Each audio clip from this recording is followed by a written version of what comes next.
मयंक एक multinational company में branch manager की जॉब करता था। एक दिन मयंक को ऑफिस से घर जाने में लेट हो गया था। सर्दी की मौसम होने के कारण रात भी जल्दी हो गई थी।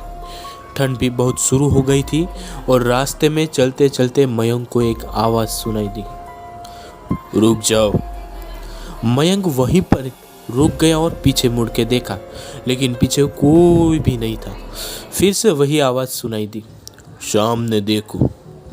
जैसे ही मयंक ने सामने देखा तो उसे ज़मीन पर कुछ चमकती हुई चीज़ दिखाई दी। मयंक दौड़ के उस चीज़ के पास गया और देखा तो वह कोई साधारण चीज़ नहीं थी, बल्कि एक चमकता हुआ हीरा था। उसने वह हीरा अपने हाथ में लिया और उसकी चमक देखकर मयंक की खुशी का पार ना रहा। लेकिन मयंक को कहाँ पता था कि यह कोई साधारण हीरा नहीं, बल्कि मायावी हीरा है। अचानक उस हीरे में से एक आवाज़ आई, अगर तुम्हें और हीरे चाहिए तो इस ज़मीन को खोदो। इस ज़मीन के नीचे बहुत सारे हीरे हैं। मयंक खुश हो गया। उसने उस हीरे को अपनी जेब में डाला और ज़मीन को खोदना शुरू किया। करीबन 2 फीट खोदकाम करने के बाद अचानक मयंक डर के मारे चिल्लाने लगा।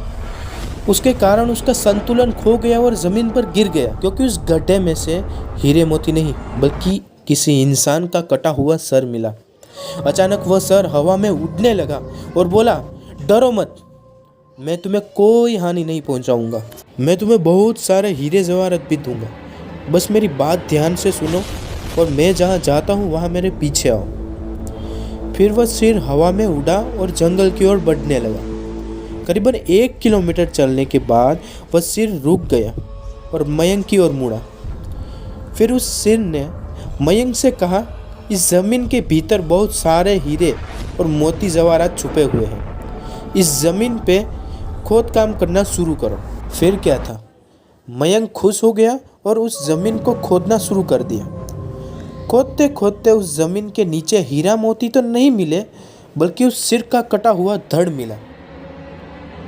उस सिर ने कहा, अब तुम्हें एक आखिरी काम करना है, उसके बाद मैं तुम्हें माला माल कर दूंगा। तुम्हें कहीं से भी 1 लोटा खून का लाना होगा। मयंक ने बोला, 1 लोटा खून? पर मैं 1 लोटा खून कहाँ से लाऊंगा? उस सिर ने कहा, चलो मेरे साथ।